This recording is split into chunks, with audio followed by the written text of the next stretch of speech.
No nosso videoaula, vamos falar do Brasil no século XVII. No século XVII, continuava nos países europeus a política absolutista e o mercantilismo.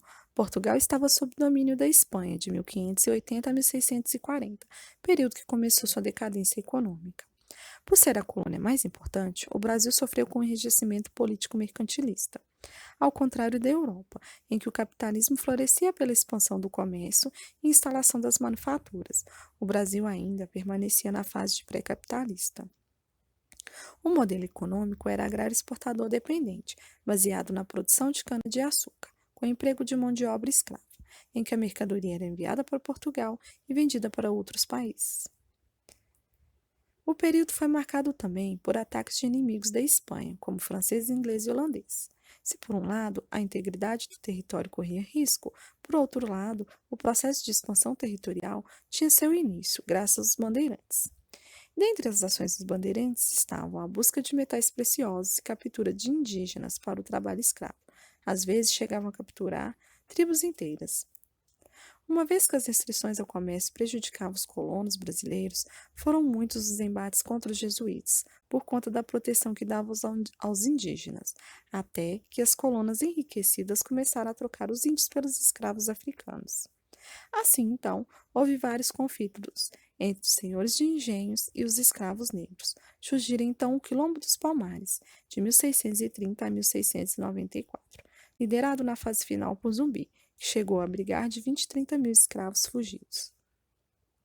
Já no final do século XVII, outros se formaram em Minas Gerais, onde se deu a descoberta de ouro e pedras preciosas. Começava então a destacar-se o eixo econômico do Nordeste para o Sudeste. Entre os séculos XVI e XVII, os países experimentou vários modelos de catequeses, alguns complexos. É importante destacar o padre Antônio Vieira, que ficou na história devido à sua eloquência e os seus sermões, além de evangelizar, erguer igrejas e realizar missões entre os índios do Maranhão. Na região sul, além da Argentina e do Uruguai, contaram com missões tanto dos jesuítas espanhóis quanto dos portugueses. Esses povoamentos ficaram conhecidos como Sete Povos das Missões, formando reduções esparsas nessa região. As reduções eram assim chamadas porque os indígenas eram reduzidos, a igreja e a sociedade civil.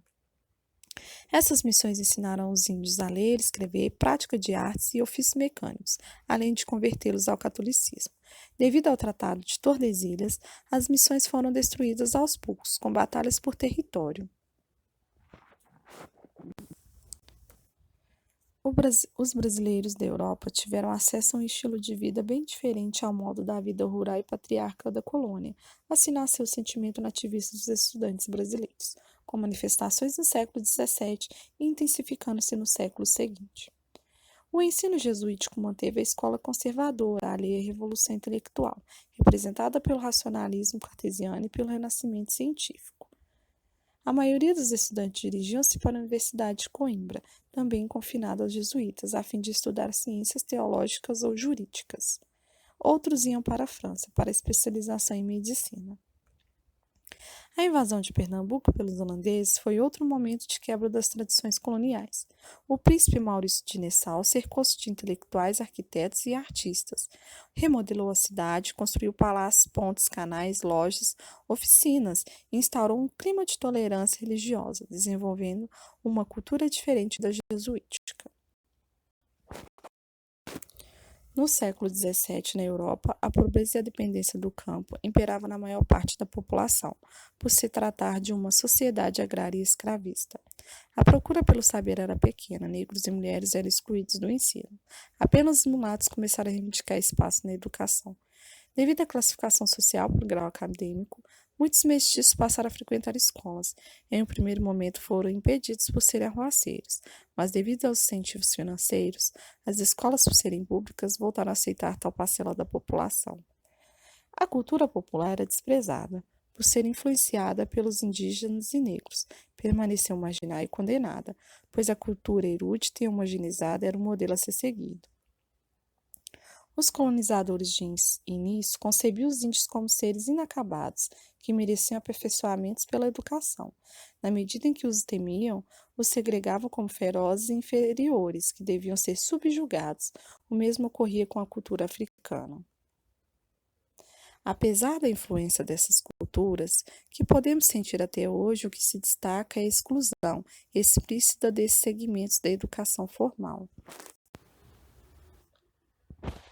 Os segmentos subalternos preparavam-se para a sociabilidade e para o trabalho por meio de uma educação informal. Diz Luiz Antônio Cunha: a aprendizagem de ofício, tanto para os escravos quanto para os homens livres, era desenvolvida na próprio ambiente de trabalho, sem padrões ou regulamentações, sem atribuições de tarefas para os aprendizes. Já nos centros urbanos, segundo Cunha, a raridade de artesãos fez com que os padres trouxessem irmãos, oficiais para praticarem aqui suas especialidades, como também, principalmente, para ensinarem seus mísseres a escravos, homens livres, fossem negros, mestiços e índios. Apesar desse empenho, continuou no Brasil um certo desprezo pelos trabalhos manual, que, por serem ofícios de escravos, índios e pobres, sempre foram vistos como trabalho desqualificados. No século XVIII, a Europa enfrentava a crise do antigo regime, ao absolutismo e ao mercantilismo. Opunham-se os ideais liberais que culminariam nas revoluções burguesas. A Inglaterra, antecipando essas alterações políticas e econômicas, surgiu como grande potência transformadora da economia europeia, ao iniciar o capitalismo industrial.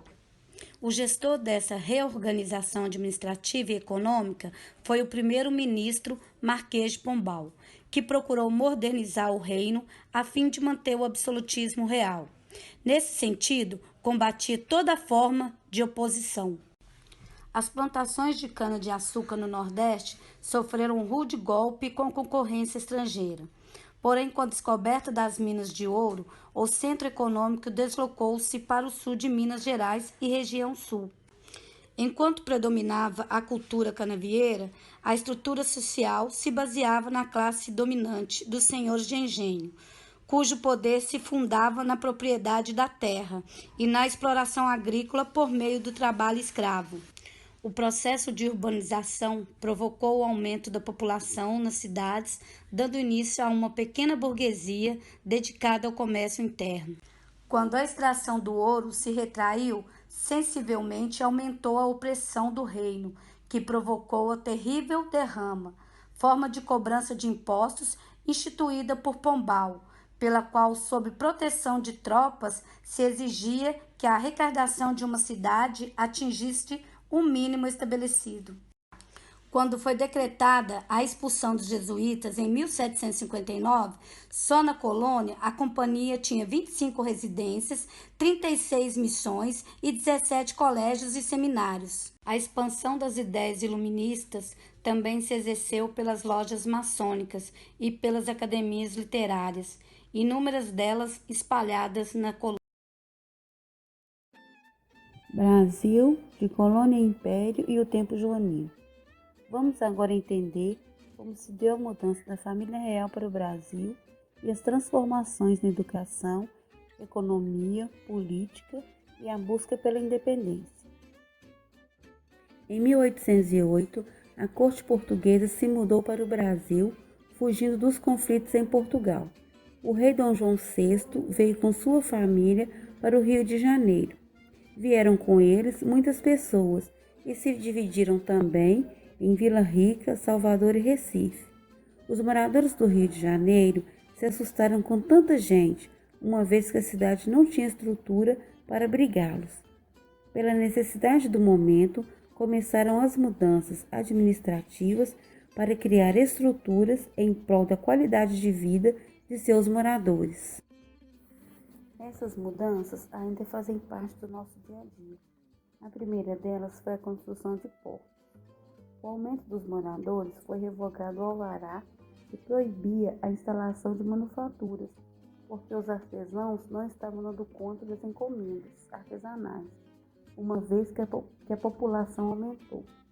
As manufaturas agilizaram esse processo de fabricação dividindo os serviços por setores, tornando a produção maior. Mesmo independente do governo britânico, o Brasil estava mais perto da independência, devido a importantes transformações culturais, instalação da imprensa, museus, bibliotecas e academias. No Brasil Império, os produtores rurais tinham benefícios criados por medidas econômicas, mas não tinham o direito de votar. Só a elite tinha esse direito. Por causa das confusões em Portugal, Dom João VI deixou seu filho menor aqui e retornou para seu país. A independência do Brasil foi declarada em 1822. A Europa já estava bem à frente com o liberalismo, enquanto aqui no Brasil a reforma política não trouxe grandes mudanças sociais e econômicas para o nosso país. No século XIX, passou a crise econômica decorrente da queda na produção do açúcar e algodão. Porém, o cultivo do café aumentou e a economia voltou a crescer, reativando o comércio. Os Estados Unidos consumia mais da metade da exportação do café. O modelo agrário exportador dependente consolidou o modelo agrário comercial exportador dependente. Os trabalhadores já recebiam salário na década de 1870, substituindo aos poucos a mão de obra escrava. O Barão de Mauá aumentou a produção industrial ao construir navios a vapor, estradas de ferro, instalação de telégrafo e abertura de bancos. Mesmo algumas indústrias falindo, houve crescimento da cidade. Em 1870, terminou a Guerra do Paraguai, que impactou os alicerces da monarquia. Em 1888, aconteceu a abolição da escravatura. E em 1889, em 15 de novembro, foi proclamada a República, no Rio de Janeiro, por Marechal Deodoro da Fonseca. Ele estabeleceu o regime republicano para acabar com o domínio da monarquia em nosso país. Mesmo assim, continuava a exploração dos trabalhadores, os ricos continuavam mais ricos. No século XIX, durante o período joanino, não havia política sistemática e planejada para a educação. Quando a família real chegou ao Brasil, permaneceu às aulas régias do tempo de Pombal. Por esses motivos e pela necessidade, foram criadas escolas superiores, adaptações administrativas e atividades culturais. Essas iniciativas eram de comum acordo com o movimento iluminista que era forte na Europa. As iniciativas a seguir trouxeram mudanças significativas até os dias de hoje. A abertura da imprensa régia em 1808. Até essa data era proibida. A Gazeta do Rio foi liberada sob proteção oficial. Na Bahia, a Idade do Ouro, no Brasil, em 1811.